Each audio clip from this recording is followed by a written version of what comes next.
नमस्कार दोस्तों, आज हम आपके लिए लाए हैं कक्षा 10 का दूसरा वीडियो। ठीक है, एक इससे पहले हम वीडियो डाल चुके हैं और क्लास 10th का ये है वास्तविक संख्या, जो कि यूक्लिड विभाजन के द्वारा हम आपको बताएंगे महत्तम समावर्तक निकालना। ठीक है, और उसका सूत्र यूज करना कैसे बताएंगे। ठीक है, तो यूक्लिड विभाजन का लिखते हैं, जो कि प्रमेय है A equal BQ plus R।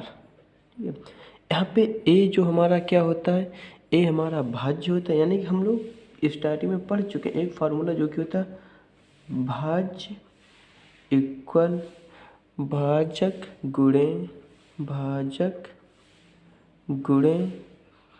भागफल प्लस शेषफल। ये हम लोग स्टार्टिंग क्लास 7th और 8 में पढ़ चुके हैं। ये यहीं से निकाला है। यहाँ पे जो कि होता है भाज्य को हम ए से डिनोट करते हैं, भाजक को बी से डिनोट करते हैं, और भागफल को आर से प्रदर्शित करते हैं, क्यू से प्रदर्शित करते हैं, और शेषफल यानी रिमाइंडर इसे हम आर से प्रदर्शित करते हैं। ठीक है, अब यहाँ पे हम बताते हैं यहाँ पे ये कैसे लिया जाता है। यहाँ पे जो होता है हमेशा ध्यान रखना है, जो आर की वैल्यू होती है, यानी जो आर होता है हमेशा 0 से बड़ा या बराबर होता है और बी से छोटा होता है। ठीक है, यहाँ पे बी हमारा क्या होता है, भाजक होता है, और आर हमारा शेषफल होता है। 0 जो कि शेषफल बचता है, हमेशा शेषफल जो बचता है वो क्या होता है, 0 से छोटा तो हो ही नहीं सकता है। ठीक है, देखिए हम आपको एक सवाल इसकी तरफ से लगा के दिखाते हैं। जैसे कहीं से अगर डिवाइड करना, 7 से डिवाइड करना हो 24 को, तो 7 से यदि हमें 24 को डिवाइड करना है तो हम कैसे करेंगे। देखो 7 का पहाड़ा पढ़ेंगे 24 के लिए, तो 7 तियाँ 21, तो यहाँ पे तो 21 आ जाएगा, बचेगा कितना, 3। ठीक, तो यहाँ पे शेषफल क्या बचा हमारा, ये हो गया हमारा शेषफल जो कि आर होता है। ये हमारा क्या हो जाता है, ये हमारा क्वोटिएंट यानी कि भागफल हो जाता है। ये हमारा जो होता है भाजक होता है, बी होता है, और ये जो हमारा होता है भाज्य, इसको हम ए से प्रदर्शित करते हैं। तो इसको हम कैसे लिखेंगे, इसको हम अगर लिखना चाहें यहाँ पे, तो यहाँ देखो आर हमारा जो है वो कितना है, 3 है। आर हमारा क्या है, 3 है, जो कि बी से कैसा होगा, हमेशा छोटा होगा। बी की वैल्यू क्या, 7, तो यानी कि देखो बी से हमारा क्या, ये छोटा है।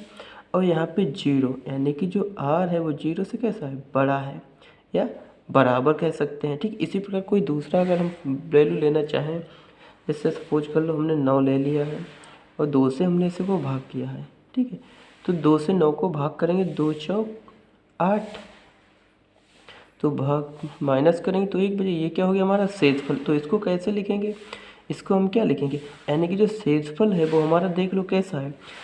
यहाँ पे b क्या होता है हमारा, ये भागफल होता है, ये q होता है। ठीक, अब यहाँ पे इसको हम अगर चेक करना चाहें तो कैसे लिखेंगे। देखो यहाँ पे जो हमारे इसमें सूत्र में क्या कहा गया, जो शेषफल होता है वो हमेशा भाजक से कैसा होता है, छोटा। तो यहाँ पे भाजक हमारा क्या है, ये 2, ये क्या है हमारा भाजक है, ये हमारा क्या है, भागफल है। ठीक, ये हमारा शेषफल है, ये हमारा क्या है, भाज्य है। ठीक है, तो यहाँ पे इसके हिसाब से अगर हम देखें तो शेषफल हमेशा क्या होगा, या तो 0 के बराबर होगा या 0 से बड़ा होगा, कभी भी 0 से छोटा नहीं हो सकता है। और शेषफल यानी आर जो है वो हमारा भाजक से हमेशा कैसा होगा, छोटा होगा। तो देखिए 2 से भाग किया तो हमारा क्या है, यानी हमेशा ध्यान रखना अगर इससे वैल्यू बड़ी बचती है तो जाहिर की बात है एक बार और भाग जा सकता है। तो इसलिए हमेशा भाजक से शेषफल छोटा बचेगा, ये हमेशा ध्यान रखना है आप सभी को, क्योंकि ये हम लोग स्टार्टिंग में भाज्य बराबर भाजक गुणे भागफल प्लस शेषफल, ये यूक्लिड विभाजन का सूत्र यहीं से लिया गया, जो कि ए इक्वल होता है बी क्यू प्लस आर। यहाँ पे ए हमारा भाज्य होता है, बी भाजक होता है, क्यू भागफल होता है और आर शेषफल होता है। ठीक है, अब आइए एक इसमें का हम क्वेश्चन लगाते हैं। ठीक है, देखिए तो यहाँ पे कहा गया है 135 और 225 का मासा ज्ञात कीजिए, जो कि यूक्लिड विभाजन के द्वारा ही आपको ज्ञात करना है। तो आइए लगाते हैं इसको, किस हिसाब से लगाया जाएगा। देखो हमारा जो यूक्लिड विभाजन की प्रमेय होती है वो क्या होती है, यूक्लिड विभाजन प्रमेय होती है हमारी a equal b q plus r. अब यहाँ पे देखो a हमारा होता है भाज्य, b भाजक, q भागफल, r शेषफल होता है। इस विधि के द्वारा हम कैसे मासा ज्ञात करेंगे, तो आइए देखते हैं, लगाते हैं। तो यहाँ पे अब देखो, अब यहाँ पे पहले तो हमें ये ध्यान रखना था हम 135 और 225 में किसको भाजक माने और किसको भाज्य माने, ये निकालना होता है। तो हमेशा ध्यान रखना है जो बड़ी वैल्यू होती है, जो यहाँ पे बड़ा नंबर होता है, वो हमेशा हमारा क्या होता है, भाज्य होता है, और जो छोटा नंबर होता है वो भाजक होता है। तो यहाँ पे a जो हमारा क्या है, a हमारा है ये भाज्य है, ये क्या है, भाज्य है। और b हमारा क्या होता है, भाजक होता है। और q जो हमारा होता है वे भागफल होता है। और r शेषफल होता है। ठीक है, अब यहाँ पे हमने अभी बताया आपको जो इनमें से बड़ी वैल्यू होती है वो हमारा क्या होता है, भाज्य होता है। तो यहाँ पे बड़ी वैल्यू कौन सी, 225। तो 225 बड़ी वैल्यू, तो ये हमारा क्या होगा, भाज्य होगा। इसको हम क्या मानेंगे, भाज्य। ये हमारा क्या हो जाएगा, भाजक हो जाएगा। अब हम यहाँ पे रखेंगे, इस सूत्र में रखेंगे, तो यहाँ पे देखेंगे भाज्य हमारा क्या है, 225। तो एक ही जगह पे क्या हो जाएगा, 225। ये हमारा स्टेप बने, यहाँ पे हम लिख लें स्टेप फर्स्ट। पहले स्टेप में हम क्या करें, 225 को लिख लिए इक्वल में भाजक, भाजक हमारा क्या है 135, 135 लिख लिया। क्यू, क्यू हमारा क्या है, भागफल। तो यहाँ पे क्यू क्या है, प्लस आर। ठीक है, अब यहाँ पे हमें ध्यान रखना, तो हमें इधर की जो वैल्यू है 225, इस इधर का भी 225 के ही बराबर बनाना है। तो यहाँ पे तो 225 है, इधर हम यहाँ पे और यहाँ पे ऐसे क्या नंबर लिखें जो इसके बराबर हो जाए हल करने पर। अगर हम देखें 225 है, यहाँ पे 135 है, 135 का अगर पहाड़ा हम 2 के लिए पढ़ेंगे तो ये 200 से 70 हो जाएगा लगभग, तो कि ज़्यादा हो जाएगा। तो यानी 2 बार तो पढ़ नहीं सकते, तो हम क्या पढ़ेंगे, एक बार ही पढ़ेंगे। 135 का एक बार पहाड़ा पढ़ेंगे तो 135 ही रहेगा। अब हमें 225 लाना है, तो कम कितना है 225 में, तो यहाँ पे हम सोल्व करेंगे तो जो कि निकल के आ जाएगा 90, यानी इसमें कम कितना है 90। तो कह सकते हैं 135 गुणे 1 90। यहाँ पे 135 हमारा भाजक है, 1 हमारा भागफल हो गया, 90 क्या होगा, शेषफल हो गया। अब यहाँ पर इसमें तो इतना हो गया, इसके बराबर हो गया। अब यहाँ पे हम जो देखते हैं अगली बार में एक जो हमारा भाजक होता है ये क्या बन जाता है, भाज्य बन जाता है। स्टेप सेकेंड देखो, ये स्टेप सेकेंड में क्या होगा, जो हमारा भाजक था अब वो क्या बन जाएगा, भाज्य बन जाएगा। तो अब 135 हमारा भाजक जो था अब भाज्य बन गया, और जो यहाँ पे शेषफल था वो भाजक बन जाएगा। तो जो शेषफल था वो भाजक बन जाएगा। फिर वही कंडीशन फॉलो होगी यहाँ पे, यानी 135 लाना है इधर, 90 इधर है, तो हम किससे गुणा करें और कितना प्लस करें इसमें।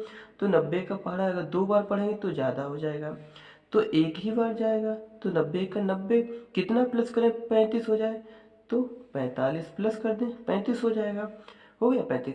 हमें क्या करना है, हमें इस वैल्यू को जीरो करना है, जहाँ पे ये वैल्यू यानी ये क्या होता है शेषफल, शेषफल क्या हो जाए, जीरो हो जाएगा, तो वहाँ पे हमें मासा ज्ञात हो जाएगा। तो देखिए ये स्टेप 2 हो गया। स्टेप 3 में देखिए, स्टेप 3 में क्या होगा, फिर हम वही कंडीशन फॉलो करेंगे, जो हमारा भाजक था अब वो भाज्य बन जाएगा, जो भाजक था वो भाज्य बन जाएगा, जो शेषफल था वो भाजक बन जाएगा। तो यहाँ पे 45 लिख लिया, यहाँ पे 45 इंटू, अब 45 का टेबल कितनी बार पढ़ें, 90 हो जाए तो 2 बार पढ़ें, प्लस तो प्लस कितना करें 90 में, 90 तो हो गया, प्लस क्या करेंगे 0।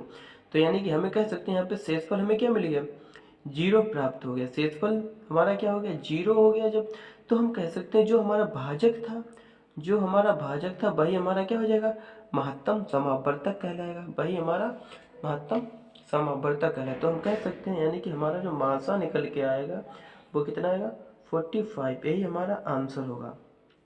ये हमारा यूक्लिड विभाजन का रूल होता है। अगर हम देखें सेम इसी कंडीशन को अगर हम भाग विधि के द्वारा मासा ज्ञात करना चाहें, तो एक एक्स्ट्रा नॉलेज के लिए हम बता दे रहे हैं आपको, तो देखो वही रूल लगाना होता है इसमें भी, सिर्फ इसमें यहाँ पे भाजक और भाज्य थोड़ा यूक्लिड विभाजन के द्वारा रखना होता है। वहाँ पे हमने स्टार्टिंग में सीखे हुए होंगे 7th और 8th में। जैसे 135 से हम 225 को डिवाइड करेंगे, यही करना होता था हमको। 135 का टेबल पढ़ेंगे तो 1 बार जाएगा, तो 135 लिखा, माइनस कर देंगे, यहाँ पे कितना बचेगा, 12 से 3 जाएगा 9, फिर माइनस करेंगे 135, फिर एक बार जाएगा, फिर माइनस करेंगे तो बचेगा यहाँ पे 4, 90 लिखा, 45 दूना 90, पूरा पूरा कट गया। तो यहाँ पे क्या बचा, शेषफल 0, शेषफल क्या हो गया, 0 हो गया। तो ये हम सीख चुके हैं पहले भी, यानी भाग विधि से अगर हम भाग करें, जिससे भाग करने पर शेषफल 0 हो जाता है वही हमारा मासा होता है। तो सेम यहीं भी यही था। देखिए यहाँ पे 225 से 135 को भाग किया था, क्योंकि 135 को एक बार पढ़ा गया था, शेषफल जो बचा था वो यहाँ लिखा था। सेम अगली बार जो हमारा क्या बचता है, जो हमारा शेषफल बचता है उससे हम भाग करते थे, तो यहाँ भी हमने शेषफल से ही तो भाग किया यहाँ पे लिख के। और 135 हमारा जो हमारा था ये क्या था, ये हमारा भाजक था, जो कि यहाँ पे था, इसको यहाँ लिख लिया। सेम वही रूल लगाना होता है जो हम पहले लगाते थे, लेकिन यहाँ पे एक विभाजन सिर्फ सूत्र के द्वारा डिफाइन किया गया है, जो कि थोड़ा हमें कंफ्यूज करता है, लेकिन इतना ज़्यादा नहीं कि अगर हम 2 एक क्वेश्चन इस प्रकार के लगाएंगे तो आसानी से इसको हल कर सकते हैं। ठीक है, तो अगला वीडियो हम और भी जल्द ही बनाएंगे आपके लिए, इसमें के 2-4 क्वेश्चन लेके आएंगे जो कि आपको अच्छे से समझ में आएंगे। वीडियो देखने के लिए धन्यवाद। आप सभी लोगों को अगर वीडियो पसंद आया हो तो इसको लाइक और सब्सक्राइब करना ना भूलें।